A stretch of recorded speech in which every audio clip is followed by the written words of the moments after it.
Hey, what's up, everybody? Welcome back to another episode of the podcast, Master Random, the podcast. This episode is brought to you by Dimension Systems. They are Guam's premier computer and IT consulting company, creating the solutions that you need with the technology that is available today. So say you're looking to upgrade that security system because your business got broken into because it's around Christmas time and people are crazy. Dimension Systems can provide that security system for your business that keeps your property safe and secure, but most of all, keeps you notified. They've been doing this. They've been keeping up with technology and providing the best service and support to their customers on island since 1987, all the way from web design and system integration to computer networking. Dimension System has always been committed to offering the best IT solutions, and they're consistently focused on you, the customer's need. So I've only scratched what they do, and that's only a little bit of what they do. Yeah, that sort of makes sense. Scratching the surface of the services that they provide. It's what I'm basically trying to say in a weirder way. So for more information, visit dimensionsystems.com or check out their Guam office at the DFS Plaza in Tamuning. This episode also brought to you by Moses Joint, located in the heart of Agana City, and they're serving up the island's best local chow music, happy hours, and just all-around vibes wrapped into one package of island goodness. They got lunch specials, they got dinner specials, and every single day it's a little different. Go visit their IG. You think I'm lying? No, man. It's literally different every single day. Something to look forward to, of chowing something new that Moses whips up. So, but me, I'm a basic guy. I'm a loco moco. I love the burgers.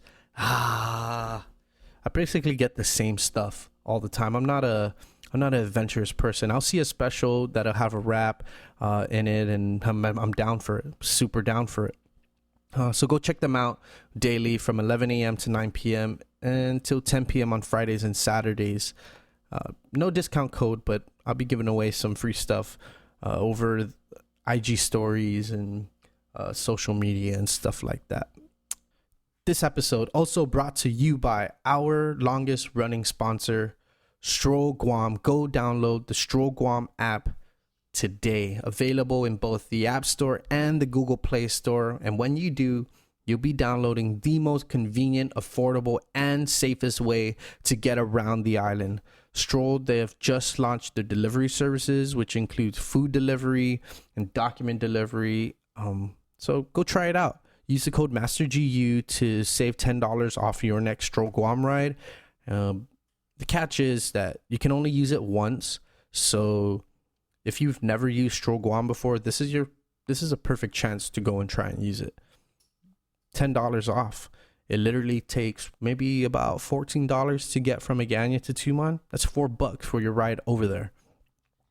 And maybe you're looking to make some extra money on your own time. Be your own boss with Stroll. Work when you want. Get paid weekly through direct deposits, and drivers can literally make up to $800 in earnings in 1 week. So visit strollguam.com for more information, and let's support each other, man. I enjoy that. I enjoy the service that Stroll Guam provides. You should too. MasterGU, MASTERGU, and save $10 off that next Stroll Guam ride. This episode also brought to you by Tommy's Pizza Shop, located in the heart of Agana City and serving up the best New York style pizza on this island. You can do pepperoni. I'm a pepperoni guy, yeah. Or you can do Shroomtown, Sweet Italian. They got many options. Go check it out. I honestly get really hungry talking about these ads. So do me a favor and go check it out. So check them out on West O'Brien Drive in Agana City, or call to order at 922-7437 and go eat good pizza. My next guest on the show, this was the third of 4 episodes that I recorded while traveling, and ended up in LA, in Koreatown, and met up with David Park, aka Davidior. He is one of the producers of the beat that DJ Khaled used for the 5-time platinum song "I'm the One." It was I drove from SD all the way. It was about a 3-hour drive to get up to LA, and worth every minute of it. Just picking this guy's brain and seeing what he's been through to get to this point really shows that you work hard and you dedicate yourself to your craft. You'll end up where you intended to be. Bottom line, just keep chipping away at the craft. Keep putting out content. Keep doing it. And eventually a stone will turn that you never expected to turn. So, awesome conversation with Davidior, and I hope you enjoyed it. I definitely enjoyed it. So check it out, Master Random.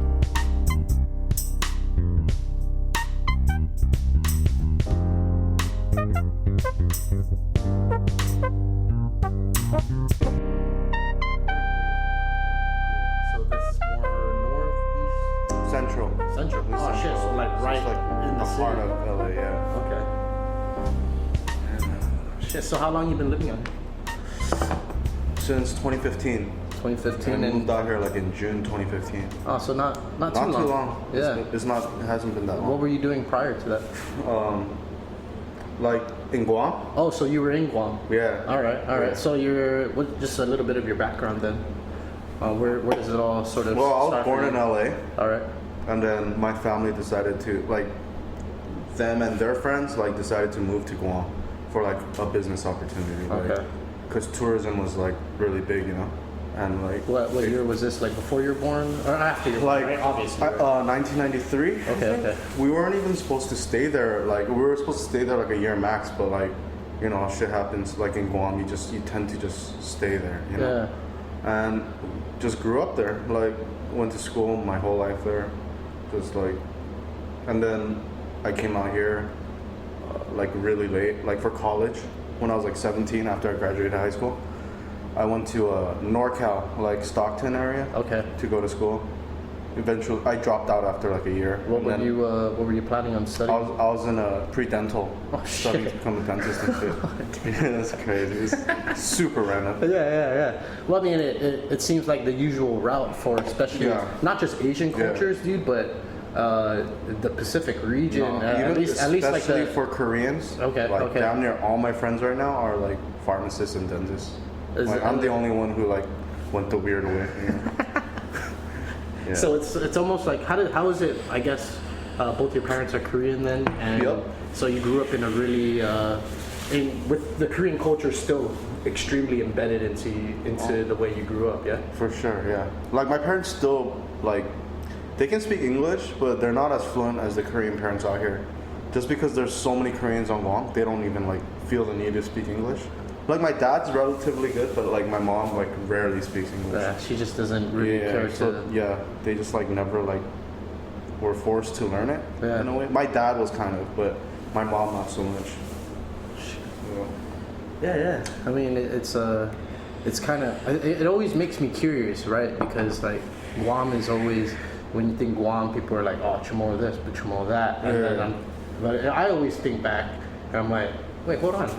There's so many different ethnicities that have like grown generations of people on Guam, right? And so, where did you go to like school? Where did you go from like grade school to? I moved around. I caused a lot of trouble as a kid. I was like a huge troublemaker. I went to Harvest, or actually before that, I went to what was it called? Tamuni Daycare. Tamuni. Yeah. We're going that. It was like the ratchet daycare. all the bougie kids went to like, what's the other one by St. Anthony? It's like a Catholic one, like a super Catholic. Dominican, not Dominican, right? Oh my gosh. It's right across LBJ. Yeah, I know exactly what you're talking about too. Mercy Heights. Yeah, that's where all the kids with money went and shit, like and St. John's and stuff. So you ended up at Harvest. So right then and there, you were sort of like in the mix of different kinds of cultures. Yeah. So like I went to for pre-K I went to Dominic and then I went to Harvest, and then like I left at second grade. Yeah. Or for third grade, I went to St. Anthony. And then I went from third grade to eighth grade in St. Anthony. And then, like, the first year of high school, I went to St. John's. And then, shit was just way too expensive. I ended up going back to Harvest for high school, for, like, the remainder of my high school. Okay. Yeah. Like, what do you call it? Yeah, the shit was just way too expensive. And, like, they wanted, like, everyone from St. Anthony usually gets they usually go to FD. Okay. All the guys usually go to FD from St. Anthony, and then all the girls usually go to Academy. Yeah, but my parents just, like, she knew FD was a wild ass school and like how crazy it gets over there. She's like, nah, growing up, I gotta have him like learn in like a sheltered environment. Right. Man, that was, you were just. I was just leading to my next question. Yeah. It's like, is Korean culture more like a sheltered culture in where? Not really sheltered, but like, just like they really, really want the best for you. Like they'll grind their ass off to make sure you get like the best education, and they'll like they're go sort of the making extra the mile. decisions for you.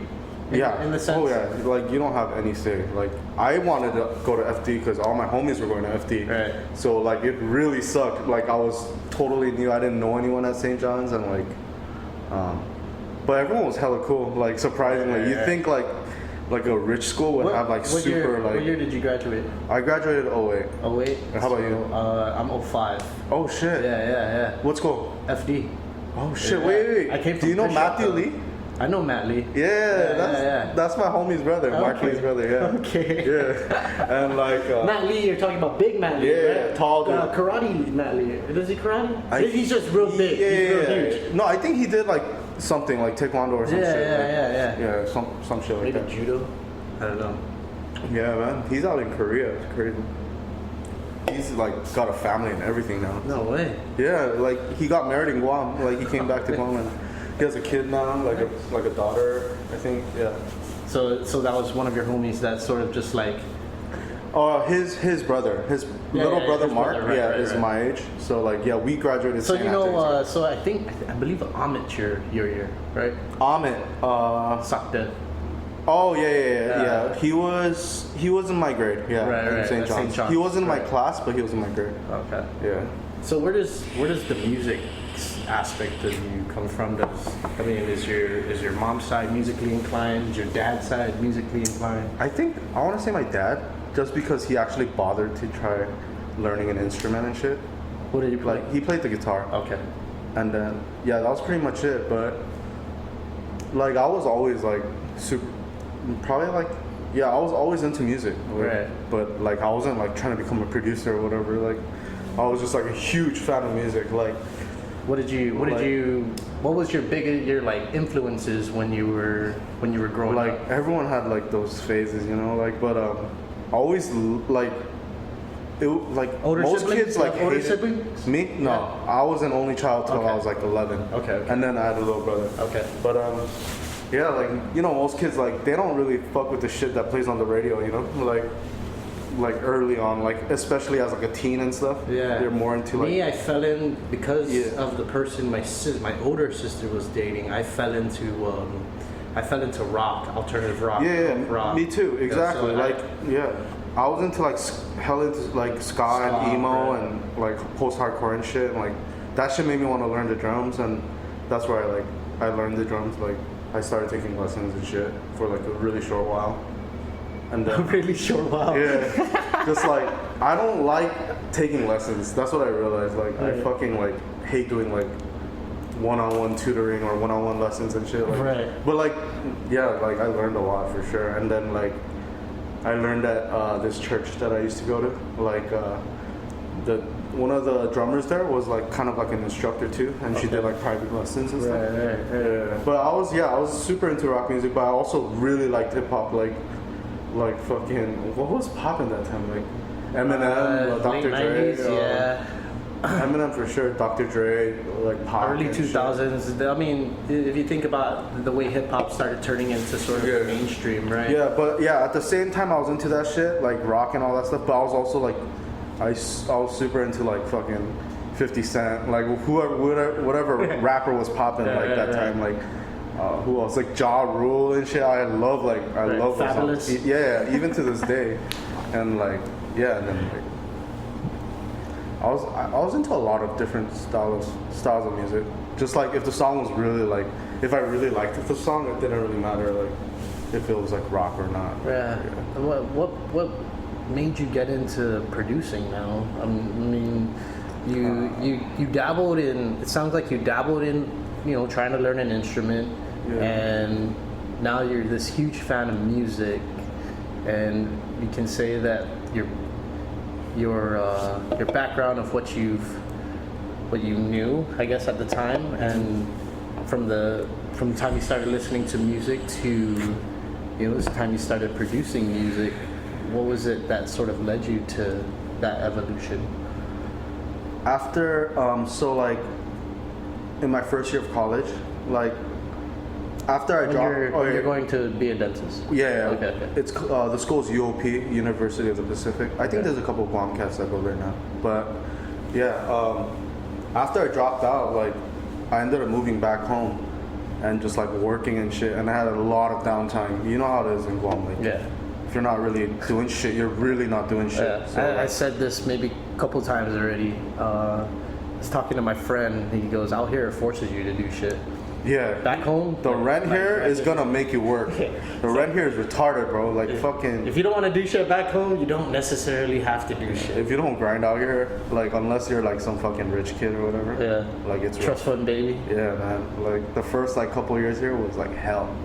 Yeah. Like, but like I had a lot of downtime, and then I had a MacBook that that I got when I was in college, and it had GarageBand on it, and I was always like I was really interested in what it did and shit. I was trying to like figure it out. Just like went on YouTube and shit, and like just like kept messing around on it. Like I would put like an actual MP3 in the GarageBand and like try to add like cooler drums to it or whatever, like some like swaggier shit or whatever. But like that's how I really got into it. Like just like overdubbing sounds. Yeah, no, just like trying to remix songs or whatever, and then I eventually tried to like make my own shit. Yeah. And like.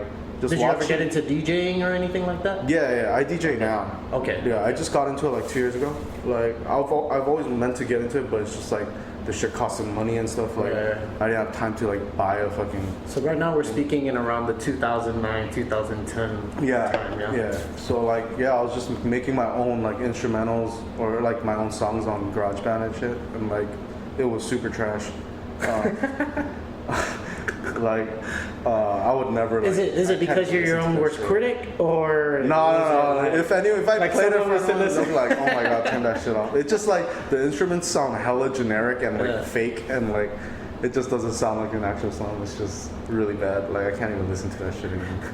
But there's no time signature or anything like that. And then just like watching YouTube videos of like fucking like Kanye or Scott Storch or Dr. Dre making beats and shit. Like that shit was super hard.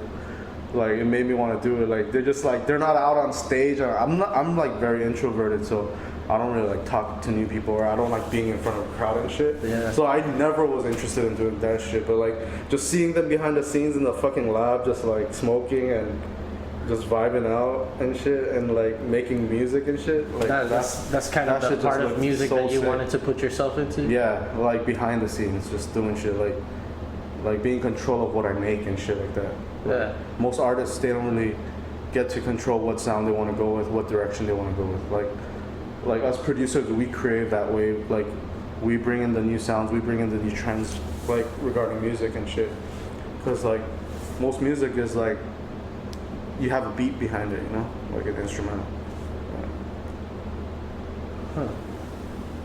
So what was your process that helped you learn to become a better producer?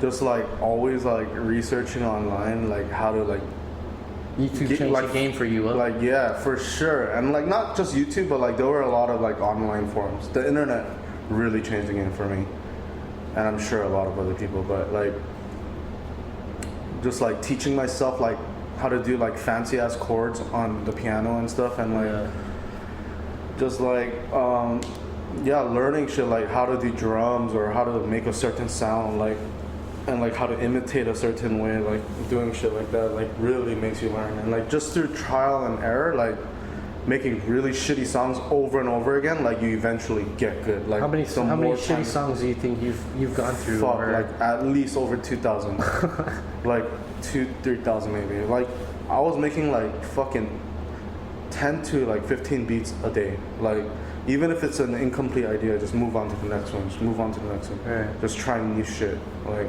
I really think like that's the only way evolving, to get evolving the style. Yeah, just like getting better. Yeah.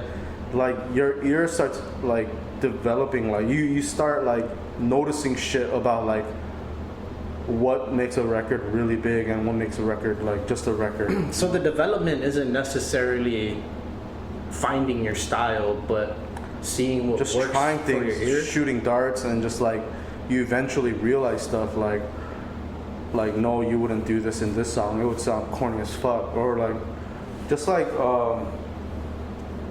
you if you listen to music like, and then when you're making beats, you tend to like become more, what do you call it, discerning. Like you scrutinize music you listen to now. Like that's the shitty thing about by the second now, yeah, right? just by being a producer, like becoming a producer, like, or like making beats, you can't like fully enjoy music like as before, like because like, or you can enjoy music, but like it's annoying because you fucking like try to mentally break down everything. Is it like hear. How do I say this? You're analyzing the shit, satisfaction, the real satisfaction is maybe at the end, but the process is the most important part. Yeah, for sure. Yeah, just like.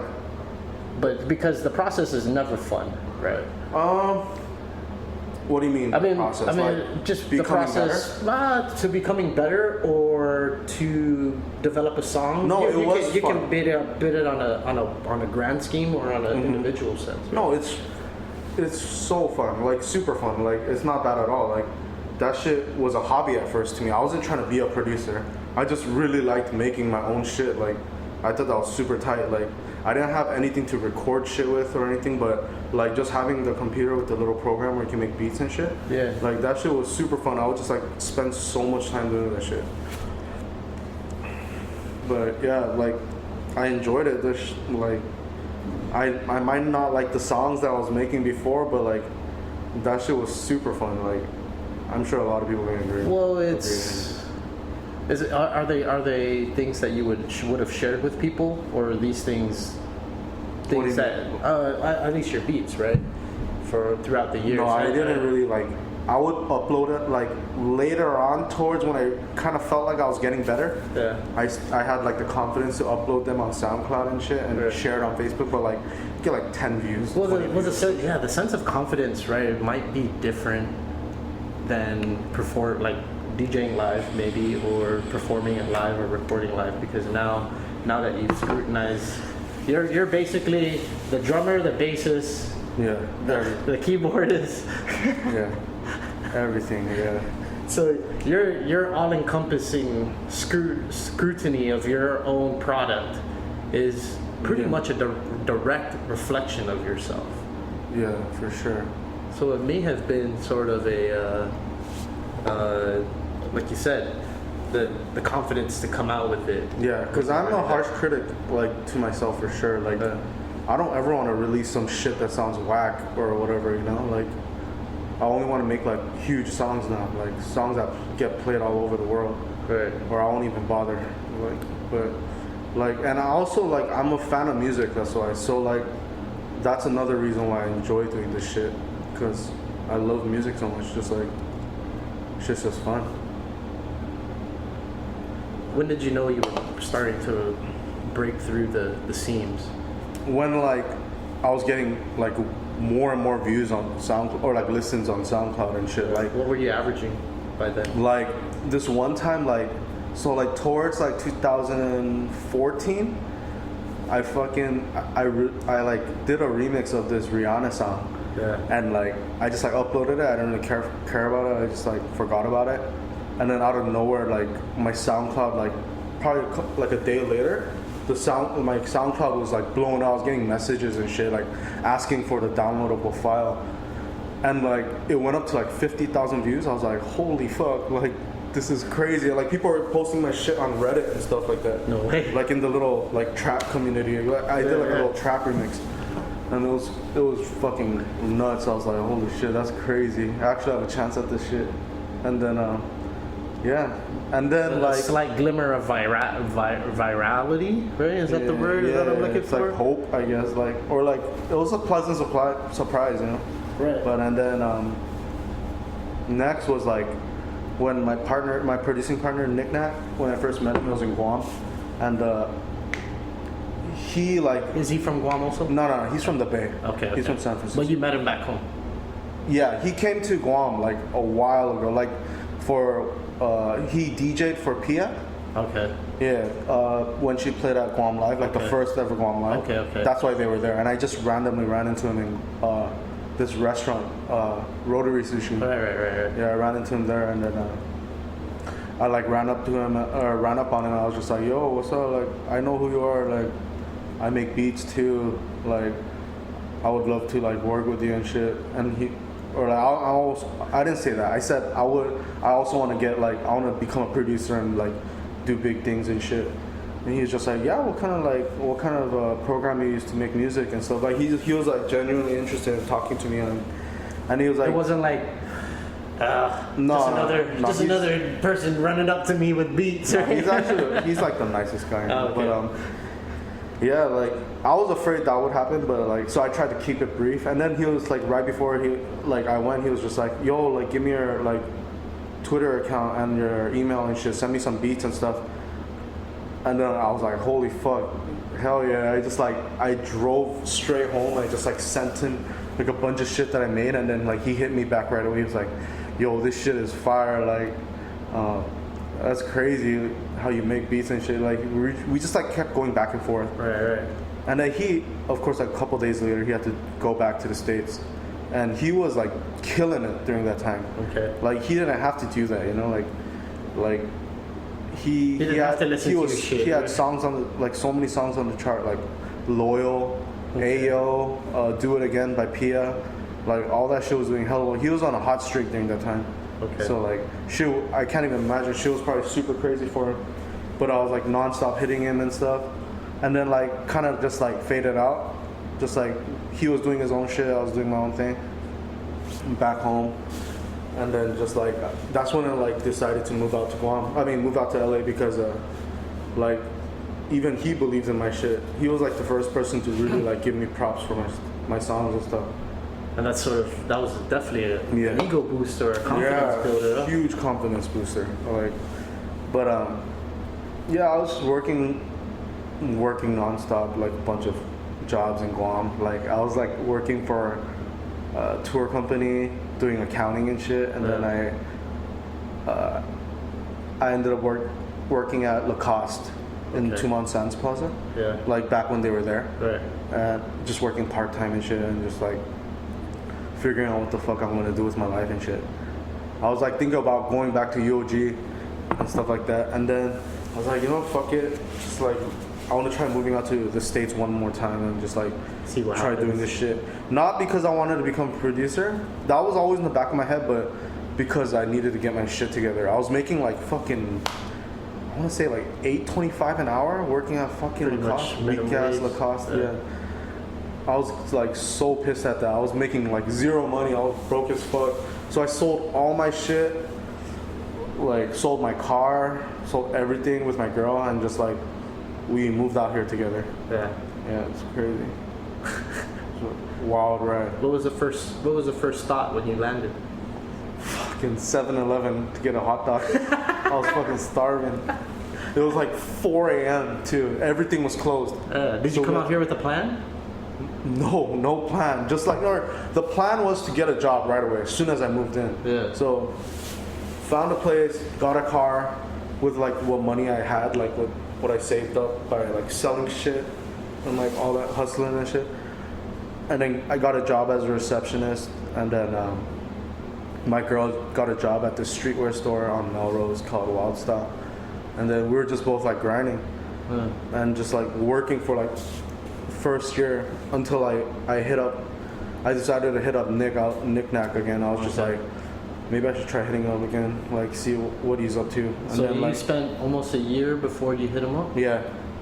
I wasn't Just really like, kinda I didn't want to working, bother him, you know? Yeah. Like, You didn't want to make it seem like it was the reason why you moved up? yeah, that too, and just like I didn't want to just hit him just to like send him songs and shit. Like I could see how that could get fucking annoying, you know? For like, sure. and it is annoying. It's like the most annoying shit.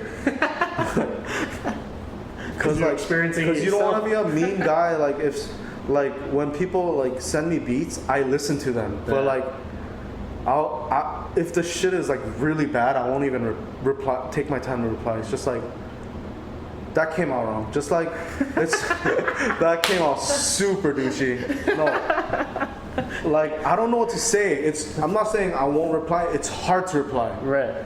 Because the best thing I can say is like, oh yeah, like, I don't want to lie to them. You know? Maybe you think that they have an expectation for you to put like a critical analysis. Yeah, but like, to their shit. yeah, exactly. But like, my personality is just like, I don't want to fucking like, yo, this is like not good. You know? Like, so, like, it's easier not to reply. Yeah, I'll try to like, I'll try to like say like, find the good things in what's in it, you know, find the best things in it, and just like give them that, and just like I've gotten better now at just like giving like constructive criticism without like sounding like I'm hating on it or anything like that. But like, it really sucks when like, cause you can tell if you're a producer, you can tell if this person like spent a lot of time on their shit.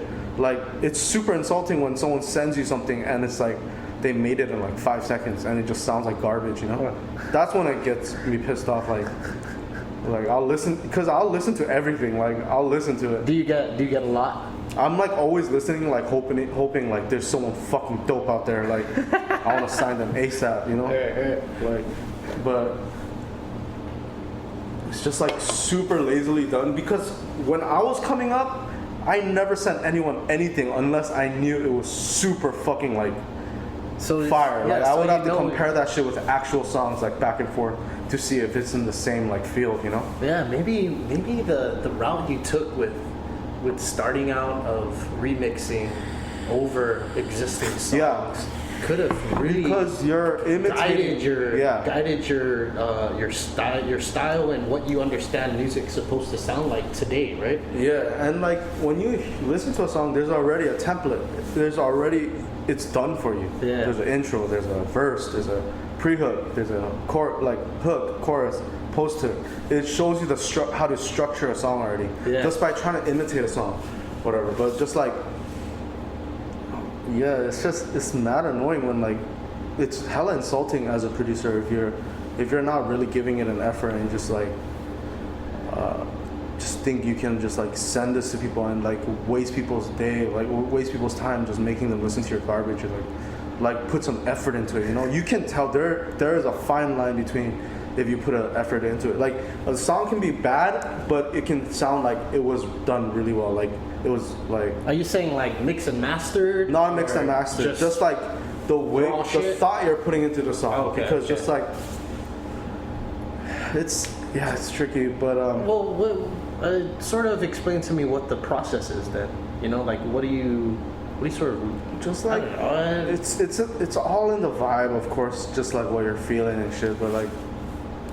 Sound is everything though, like sound, is it what the mainstream ear is looking for, or is it more towards like, now this person is being inventive with the sounds that they're utilizing? Yeah, no, so, fuck man, I'm so high. Fucking, so what I meant was like, it's annoying when someone sends me beats and it sounds just like another fucking producer. Okay. Just like on some generic like trend writing shit. Okay. Like I'm always looking for something original and like something like that made me wish. Yeah, like, but see, I guess like as being an up and coming producer, how would you know what original sounds when you can the market's almost saturated? When you're listening right? to it's too saturated. When you listen to it, it's just like you know if like there's a difference between being influenced by someone and then being a fucking just a biter. Right. Like you're just biting people. Like there's so many biters. Like it's ridiculous. Just like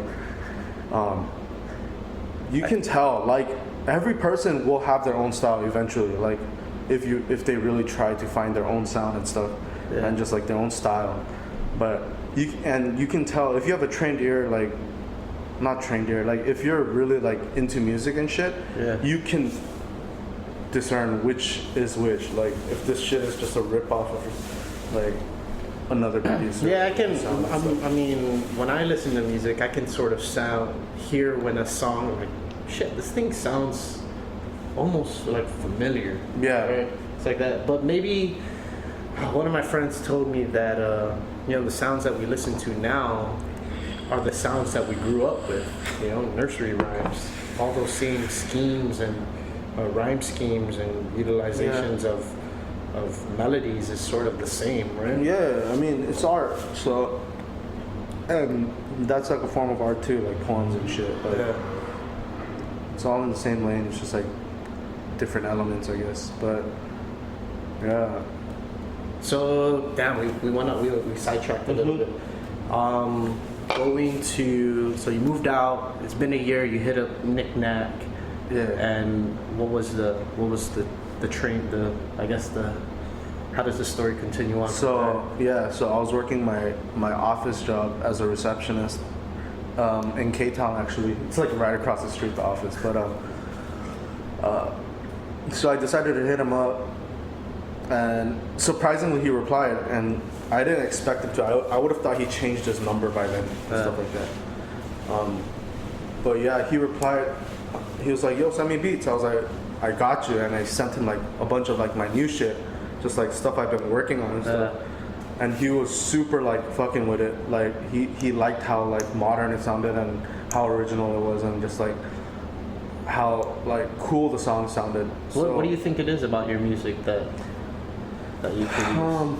I feel like what are you using possibly differently that, or I don't know. I like making catchy music. Okay. I like making shit that makes you feel a certain way, like happy sounding, or like just like all the emotions and stuff, like nostalgia and like sadness and like just making different songs.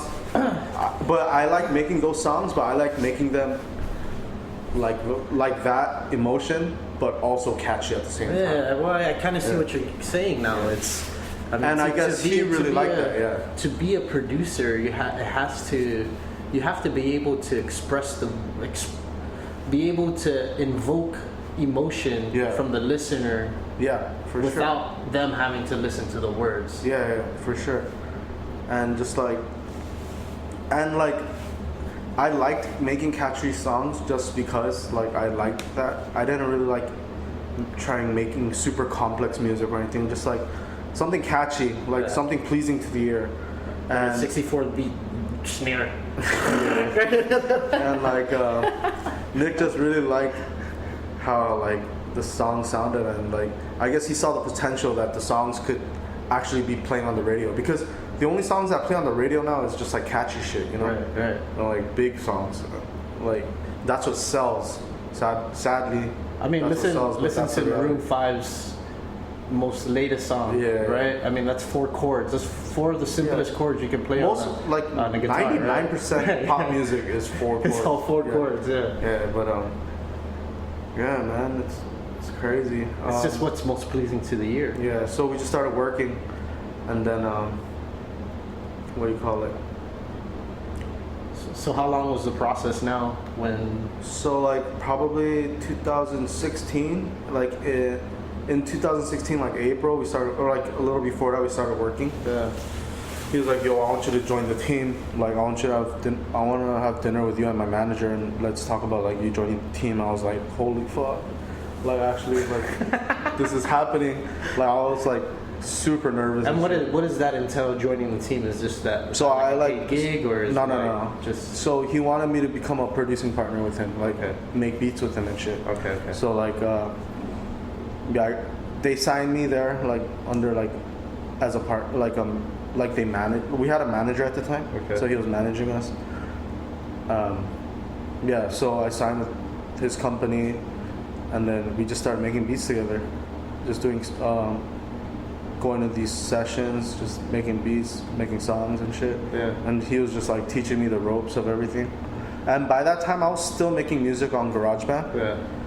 I just figured out GarageBand inside out, and I was able to like beef it up and just like put my own shit in it, and just like people will not believe like the shit like I could do on GarageBand. Like Nick was super surprised. He was like, "What are you using to make music with?" I said GarageBand. He was like, "What?" Like mostly people think it's like a fucking toy, you know? Right. Just like you just like fuck around on it, make a little, but you can make actual records on that shit. And when we did "I'm the One," I was still on GarageBand. So that song like you weren't on anything special, Audacity or no. I mean, yeah, that's.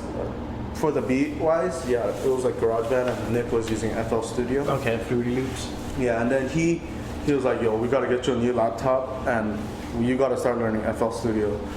And then he got me a laptop, and then he installed FL Studio, started teaching me the ropes on how to make beats on it. I learned it really quickly, like. How many in hours? Like 2 months, I learned everything. How many hours were you? I'm still learning though. How many hours? Like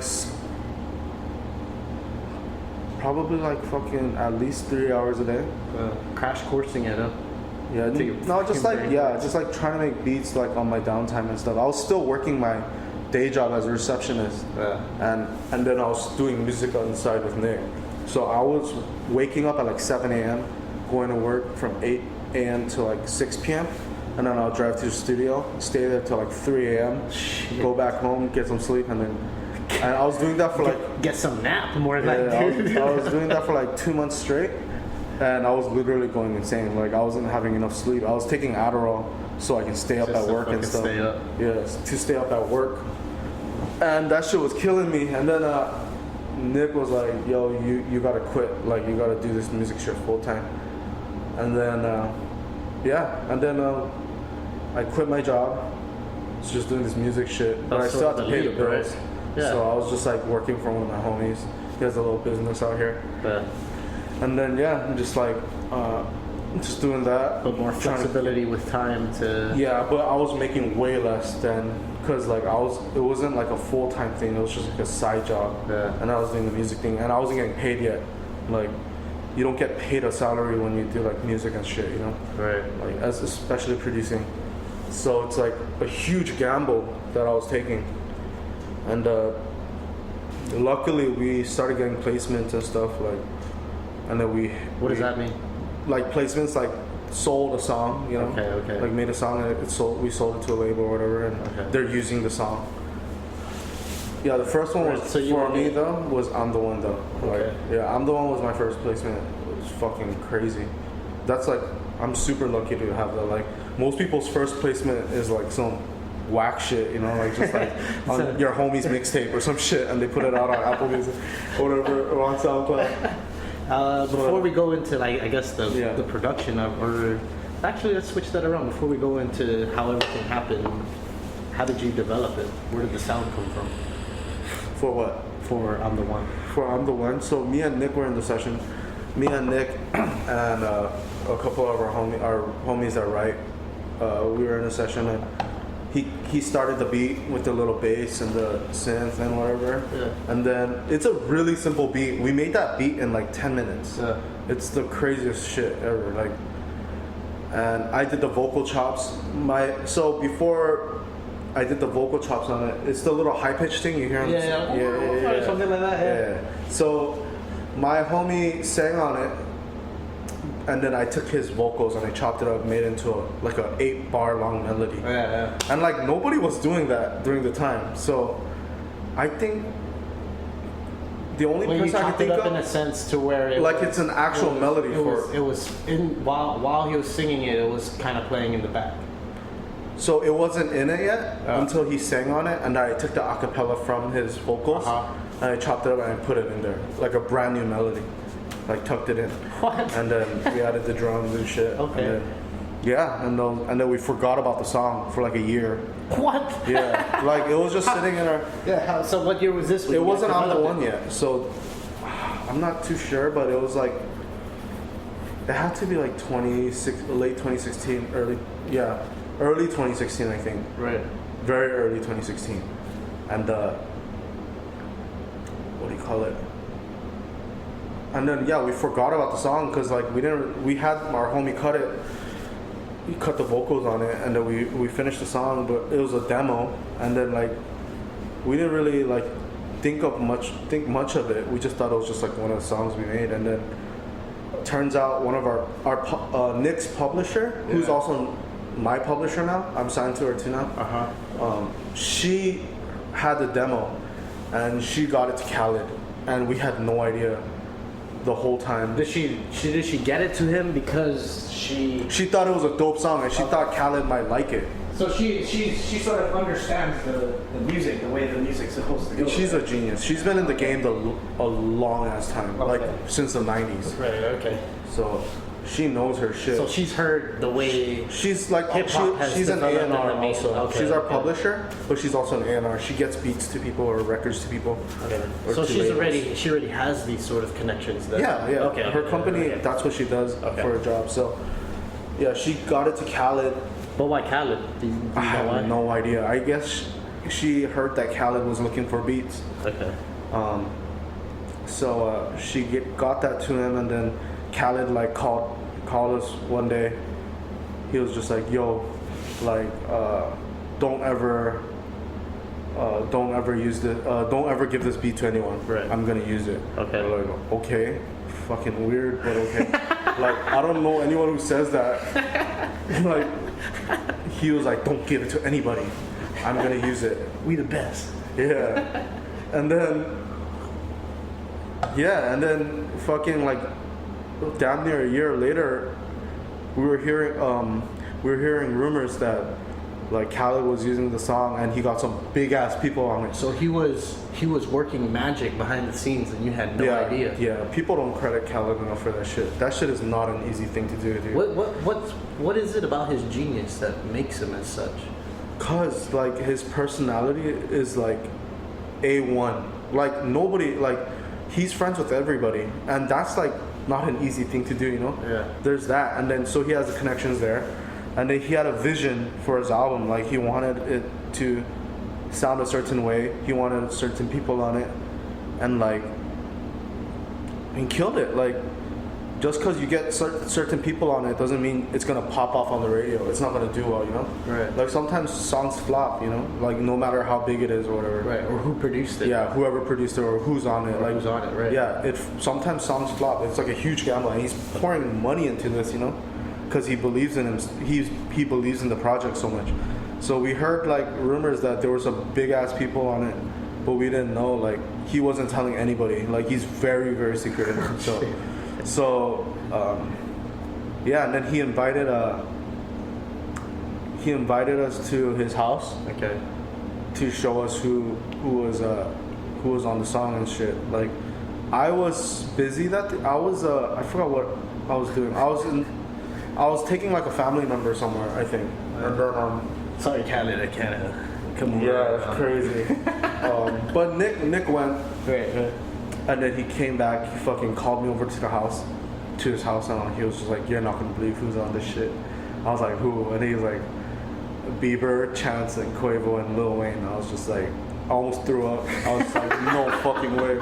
That many people on the song, like, holy fuck. And they were all like super popping during that time. Right. Like Quavo was killing it.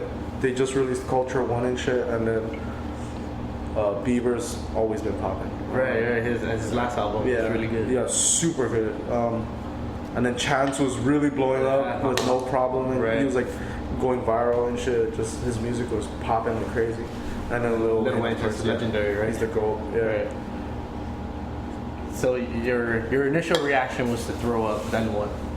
Fucking just like trying to. I couldn't believe the shit. Who's the first person you told? My girl, cause what do you call it? As soon as I came back home, I was just like jumping up and down. I was just like, dude, fucking Bieber's on my shit. What the fuck? Just going crazy. And then I didn't tell my parents, cause my parents had no idea I was making music. Yeah. I didn't want to tell them unless like I was gonna pop off. Right. Which is insane if you think about it. Like, that's an insane way of thinking. Like. Yeah, you didn't want to. I mean, like you said, I didn't want to worry them too. It doesn't matter the producer or the people on it. Sometimes shit just flops. Yeah. So I just like. So you were trying to jump the gun. Yeah. So. Yeah, and then But the way Khaled comes out with songs, man, it's almost like he's it's a shock and awe kind of fucking. Yeah, he's like very like what do you call it? He does the most. He goes that extra mile, you know, like he wants everything to be the biggest or like the most poppin' or like catchiest songs or whatever, and like yeah, man, the song did hella good, and just like we celebrated and shit, and then I went to Guam Live to play a set. They flew me out, which was super dope. It was like a super. I haven't been to Guam in like 3 years. It was maybe like 2 years. 1 or 2 months after the song came out, right? Yeah. So after the song was announced, like I guess like, and then PDM posted me and shit, and then like people started hearing about me, and then the Guam Live people were like, "Yo, you want to come to Guam and play a set?" I was like, hell yeah! Like I wanted to go to Guam hella bad that summer too, but like you didn't think someone was gonna fucking insane. You didn't think someone was gonna fucking pay for your ass. Yeah. I was like, holy fuck.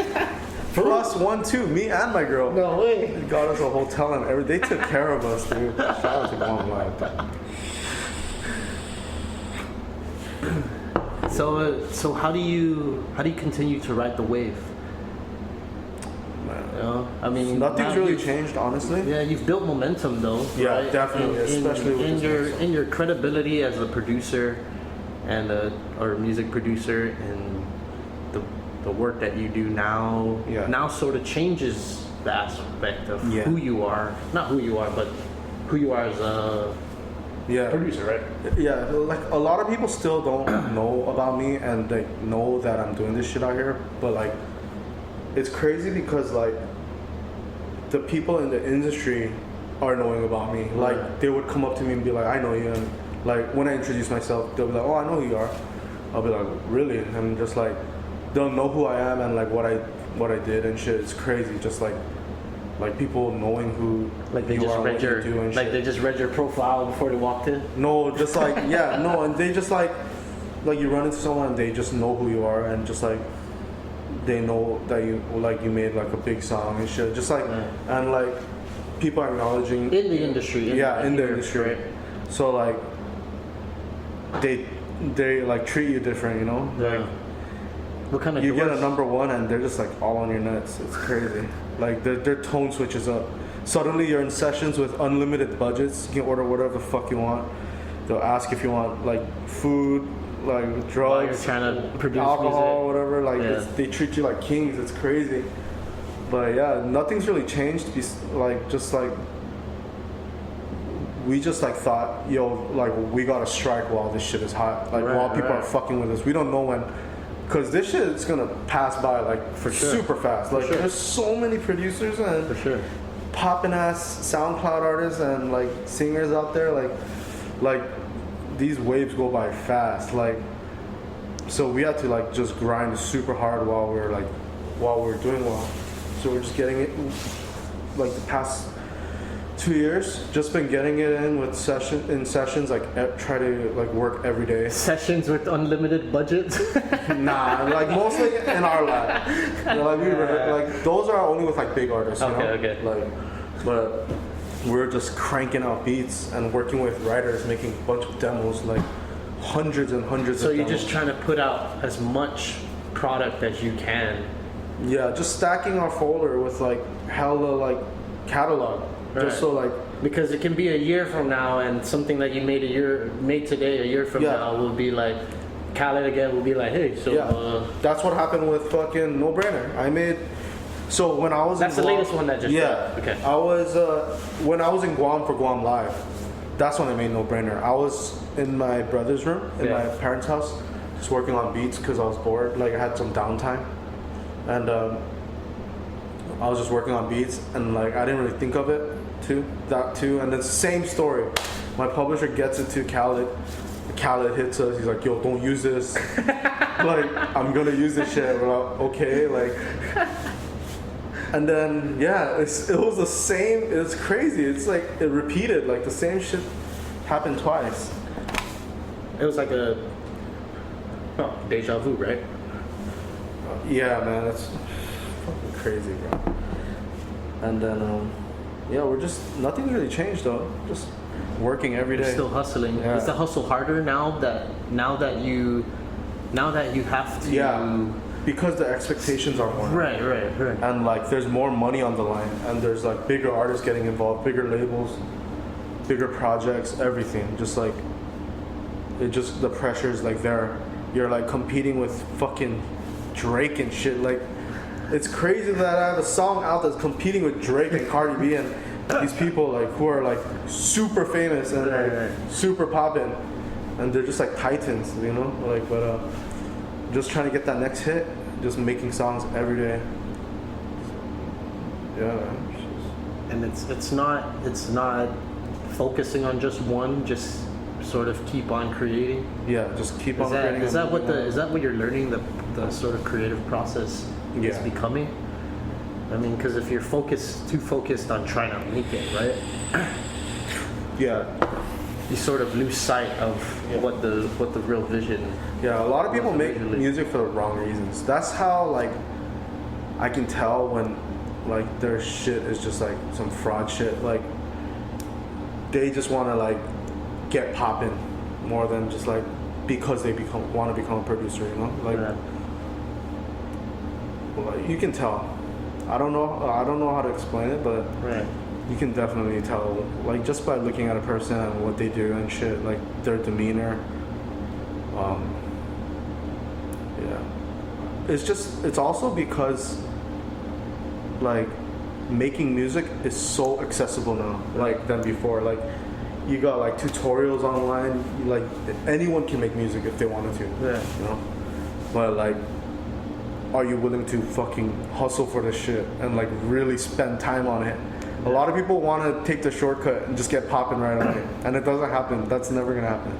And like people who listen to, like people nowadays are getting smarter and smarter. Like you can tell, like you can't fool people into just like liking your shit even though it's trash, you know? Like unless like there's people who fucking go viral, like do dumb shit on the internet and their video goes viral to the song gets popping.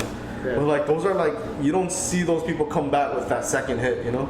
It's all about that second, that third, that fourth hit. Right. Like if you could do that, then you're really establishing yourself as a producer or like as an artist. And I guess that's where the pressure lies on you now, right? As a producer, now that you... Especially I'm the one debuted at number 1 on the Hot 100, which is nuts. Like, like I didn't want to be that fucking one-hit wonder. Like, oh, that guy only made like I'm the one.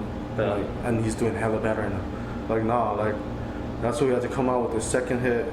Thank God No Brainer is doing really good. And then like we got a bunch of other songs with a bunch of big artists that came out too. Yeah, man. Is seeing big artists sort of becoming a norm to you? Yeah, it's like unless they're really, really big, like it's just like an everyday thing now. It's just like, oh, that guy's in that room today or whatever it is. Like, oh, you want to share who's been the biggest that you've been around? Fuck, who's the biggest? I mean, I've seen Khaled, seen Quavo, seen French Montana, Ty Dolla $ign, Jeremiah, YG. Pretty much all the big names in rap and hip hop today, huh? Yeah. Yeah, it's crazy. And then it's crazy because we work with a lot of like artists who have no name right now, but they blow up like 2 years, 3 years later, like on a huge scale, like they're very like unknown, but they all have like, they're like with a label who has like a plan to like blow them up. Right. So you're just like working with like it seems like they have a formula and they know exactly what they're looking for at that point, huh? Yeah. And then we also work with a lot of independent artists and writers and shit too. And then I've been working with like some Korean artists here and there. And then, like you're from Korea or out? Yeah, from Korea. Okay. Shit, hell yeah. Yeah. So expanding your that's base. what I've always wanted to do too. Like just go international. Yeah. Just like why limit yourself? And technology allows you to. Yeah. And you don't even have to go over there. Yeah. For real. But yeah, it's definitely I just got back from the UK. Yeah. That was dope. Worked with a bunch of like UK artists and stuff like that. Yeah, and I have a song coming out with this artist named James Arthur. Okay. He's a really big UK artist. Right. He sings and familiar. Stuff. Yeah, you probably heard his music on the radio. But yeah, we have a song coming out with him and Macklemore. It's gonna be pretty tight. It's a dope song. But yeah, man, just grinding every day. And so now you're not working the part-time side job? Oh no, I quit that shit like, I quit that a while back, like more than a year ago. Yeah.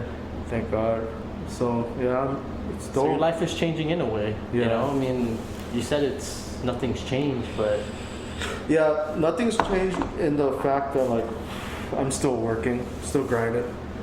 Except like there's a lot of burdens that are off my chest now. Like I don't have to worry about rent anymore, and I can fucking help my parents out. I send them money every month and all that shit. Yeah. Just like can afford to buy some nice things once in a while, go on trips and stuff like that. But like free trips to different places. To work, right? Like I just went to Jamaica, went to UK, and I'm going to Toronto next month. And then Jamaica in January again, like on these writing camps, just working with a bunch of people. Yeah, it's dope though. It's like amazing. It's amazing, man. Yeah. Your fucking story is amazing, dude. Yeah. I can't believe this shit, even to this day. What do you think the state of hip hop and rap is on Guam? I don't know. I mean, think more and more people are coming out because with stuff. like, oh really? Yeah. Oh yeah. There's like a bunch of like artists that are coming out with like songs. Right. That's dope. That's amazing. Like, I mean, come on, let's go. Fuck Jed's probably the biggest one. I would say right now making music, but you know, would you ever? My homie is in a band out there. Pop Rocks and Soda. Okay. Yeah, my boy Philip, he's in the band. I just checked him out on my last trip in Guam. It was dope. Super lit. And Cowboys and Ninjas. Yeah. That's like the most poppin' spot right now, huh? Right, yeah. It used to be like the W or some shit. Like you would have to go clubbing or shit.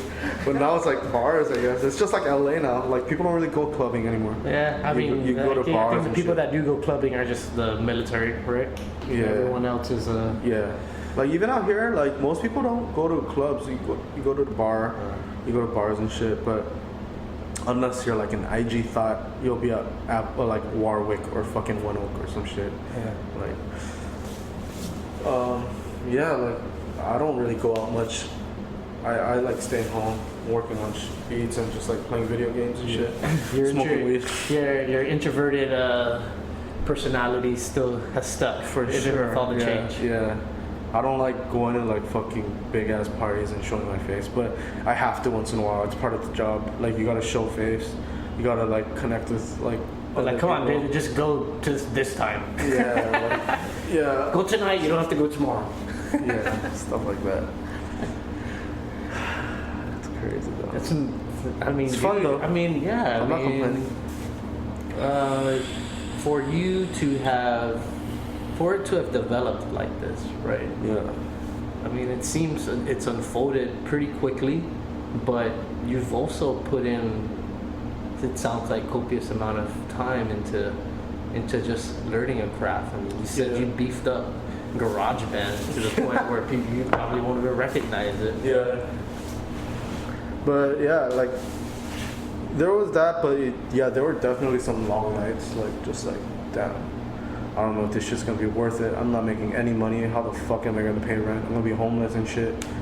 And just like, I never hit my parents. Like I didn't even want to tell them. I didn't want to even ask them for money and shit because that means they're gonna know something's up. Like they're gonna worry about me and shit. They didn't even know about the music shit till they had to find out through someone in Guam when the whole PDN shit came out. They were like, "Oh, congratulations!" Like my little brother's like friend's mom, and like I saw your son on the newspaper and shit, and she was like, "What the fuck?" Like, so she hit me and she was like, "What's going on? Like, what's this music thing they're talking about? Why are you on PDN?"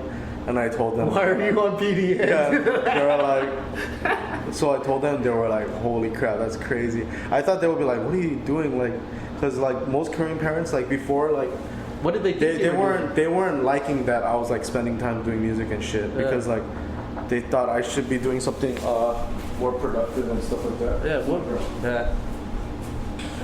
So what did they think you were doing when you were out here? They thought I was just like working. That's and it? just like trying to figure it out. Trying to go back to school and shit, like go back to community college or something, finish my degree. Yeah. But I was like secretly just working on music. Yeah. And it's unfolded. Yeah, it's crazy. It's nuts, man. Let's see. Oh, dude, it's just right on the money there. Really? Yeah, I don't want to. Yeah, I don't want to squeeze in too much time. Don't even worry about that. I'm chilling, bro. So I ain't got shit to do. It's Labor Day weekend. I'm just chilling, bro. I know it's I did 3 days of training and now I did a podcast in San Diego. How was that? It's good, you know. Who'd you do a podcast with in San Diego? Peter Cruz, remember from Tribal Theory? Oh, okay. Yeah. Nice. So, yeah, there's a lot of reggae bands out there, right? Yeah, dude. You know, I'm realizing that there's a lot of people really doing music out here, pursuing music out here. Oh yeah, in LA for sure. It's fucking everyone's trying to make it out here, and not just even acting. Like Guamanians, dude, in general, man. You know, that's dope. That's sick. Like we need more Guam people popping. Like people know about Guam now. Like. When people ask me where I'm from, even like artists and shit, like they're like, "Where are you from?" I'll be like, "I'm from Guam." They'll be like, "Oh shit, that's crazy." Like they won't say, like you live in, like before people would be like, "You live in South America and shit." They wouldn't know where Guam is. It was more how do I say this? It was more naive or ignorant. Yeah, ignorance. It's more ignorant. They're not trying to be like that, but it's like they just don't know. I know this is just ignorance. And Guam is so small, you can't really blame them. Like you don't really hear about them until like fucking Conan O'Brien starts talking about spiders and shit. Right. And you know, I've started to tell people, I'm like, we've come to the point now with technology, with the news, everything that's going on in the world. Like, we don't have to explain who Guam is now. Or what everything's Guam is. accessible. Yeah. People want to know, they can know. And now it's like, now the real personality of Guam is coming out. Yeah.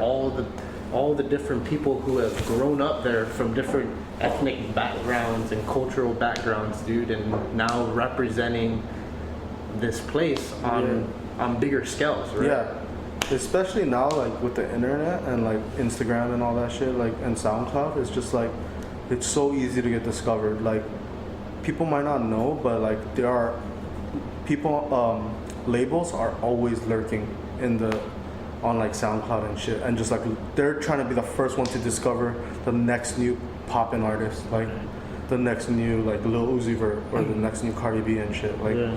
Like they're watching people, they're watching online and shit. Like, so like you always gotta come through with the quality and shit, you know. Like you don't want to like get dismissed because your stuff was like not that good, you know. Like you want to come through with your best shit.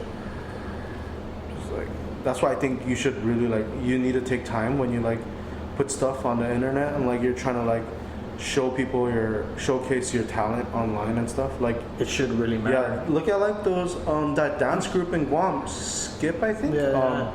Dude, they're like super popping now.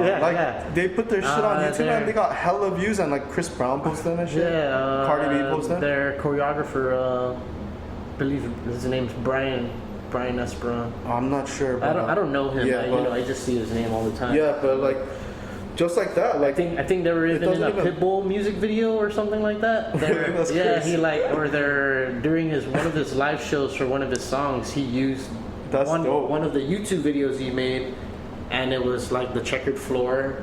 And oh wow, that's crazy! And it was just them dancing to the background in the background of the music. Yeah, I think it was a Pitbull song. Fuck, I don't know. Yeah, but that's dope. Yeah, like just like that. That shows you like you don't need to be here to fucking pop off. Like they're killing it. Like and like artists like post them and stuff, which is super dope. Or like, just to be recognized, yeah, right? And like people are finding out about Guam and stuff like right, that. Right. Yeah. So where do you sort of see yourself in the near future with music and just life in general? I definitely want to like, so I'm doing this music shit and just like I want to do this my whole life, but like I also want to do other things too at the same time. So I want to like maybe like learn business and shit, like learn the music business too, and like start investing in tech companies and shit like that. Like once I make enough money and stuff, and like. So like I don't want to just like limit myself to just making music, you know. Like it'd be dope to like try other stuff. I'm working with gaming companies and shit, like gaming teams. Like I did a song for one of the teams, like one of the professional teams in Overwatch. Okay. Yeah, it's like a game by Blizzard. Right. I'm familiar. Their studios out here, so they have the Pro League in Burbank. So I met up with one of them and just like through a friend. Yeah, it's crazy. Like, I made their walkout song with this Korean artist named PH1. He's like a rapper. Okay. He signed to J Park. I don't know if you know him. I think I heard. And J Park signed to like Jay-Z now. Right. Okay. Yeah. So that's cool. Like, just doing random stuff, like doing different things. You know? I'm not trying to just limit myself into making songs for the radio. Like I also want to do like my own thing. Because there's different industries that need music too, right? Yeah, and there's just so much money to be made, like in other like aspects of music. It's opening your eyes, huh? Yeah. Just like I'm trying to be on my like Jay-Z shit, you know, like with Dr. Dre. And I'm sure the breakthrough has made it more possible, more than ever. Yeah. Crazy. So how do you keep it? How do you keep the momentum going? Just gotta keep grinding. Just like once in a while I gotta check myself. I'll be like, how often do you do I haven't so? been doing shit, and just like I gotta get back in the lab. Like I'll start itching to work. Yeah. That's how I know I want to do this shit for life. You know, like when I go on like vacations and shit, I'm like ready to go back in and start making songs again.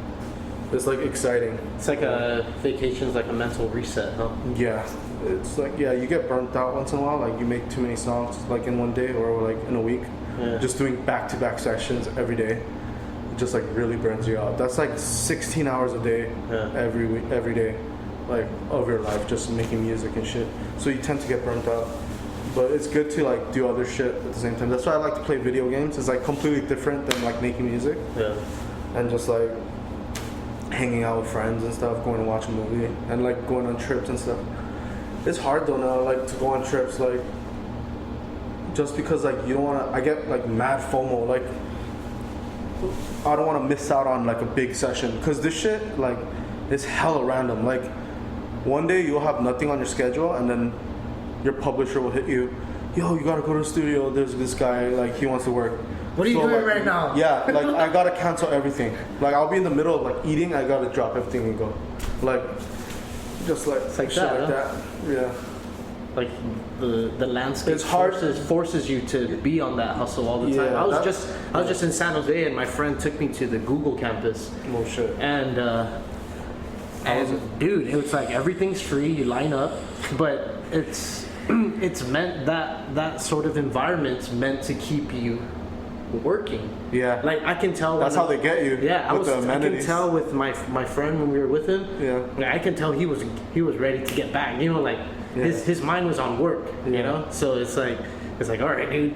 Thanks for taking us around. We'll see you later. But you know, it's that environment that that I mentioned earlier. My friend was telling me, it's like, dude, out here forces you to have to do stuff. Yeah. But now in your situation, it's like now your schedule's not even guaranteed. You know? Yeah, nothing's guaranteed for me. Like, it's crazy. Like, I can't. Like, it's a fucking lonely ass job. Like, it's a lonely career. If you don't got really close friends, right. Like, it's a lonely ass career. Like, thankfully, I have like some really good homies out here who like hold me down. So like. Yeah, it's hard to hang out with friends and shit. It's hard to plan shit, cause shit just gets like fucked up. Like you gotta go work. You have to go to the studio out of nowhere. Right. So it's like really hard to plan shit.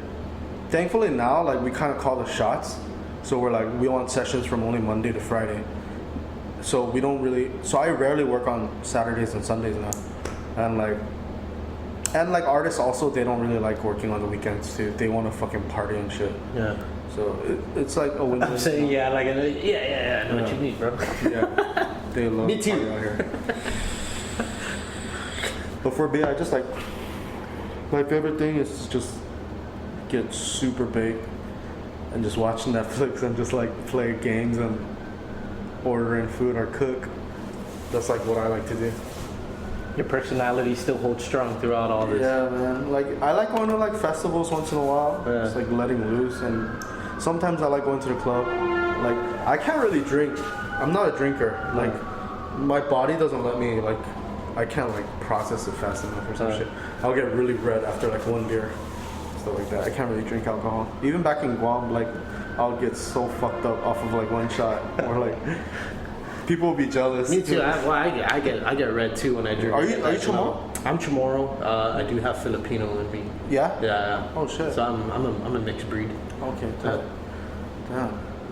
That's crazy. Yeah, dude. But shit, dude, I actually gotta head out of here soon. Oh yeah, for sure.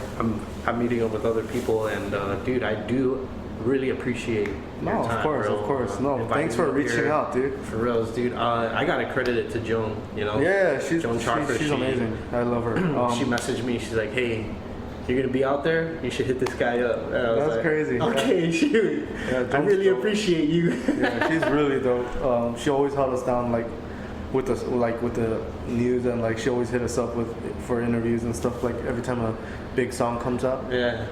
She's always been super supportive, so I really appreciate her. So yeah, thank you, Joan. Yeah, thanks, man. So yeah, thank you, bro. You want to just put anything out how people can follow you, or like or listen to something coming out soon, or yeah, I have a song coming out soon with James Arthur, and it's featuring Macklemore. It's gonna be huge. It's gonna be dope. And there's a bunch of other shit coming out, but I can't really talk about it. But yeah, I'm on Instagram. My Instagram is Davidior _. I'm pretty active on it. I like looking at memes and shit. It's my favorite thing to do. So I'd be on. Yeah, man, that's pretty much it. Cool, bro. Thank you. Thank you, bro. Yeah. Well, thank you, and until next time, everybody. Peace. Hey guys, thanks so much for listening to this episode of the podcast. Davidior, right? Man, incredible story. It's so awesome to see people from Guam doing big things in the States, and it's very inspiring. I'd like to give a special shout out to our sponsors, Moses Joint, serving up the island's best chow, happy hours, and vibes wrapped into one package. Dimension Systems, providing the best computer and IT solutions on the island since 1987. Stroll Guam, use the code word MasterGU and get $10 off your next ride. And last but not least, Tommy's Pizza, where you can seriously eat good New York style pizza made in Guam, made local, made with love. So go eat good pizza. Don't forget to support us on Patreon. This is where you can literally become the podcast. Always trying to work every day how to improve the things we provide to our Patreon users. So working on some stuff, and we'll see how everything goes. This is and if you're listening to this on iTunes, feel free to give the podcast a rating. It's free to give ratings, and if you like five, if you like the content we put out, give whatever you like. That'll be dope. And thanks again for being the baddest.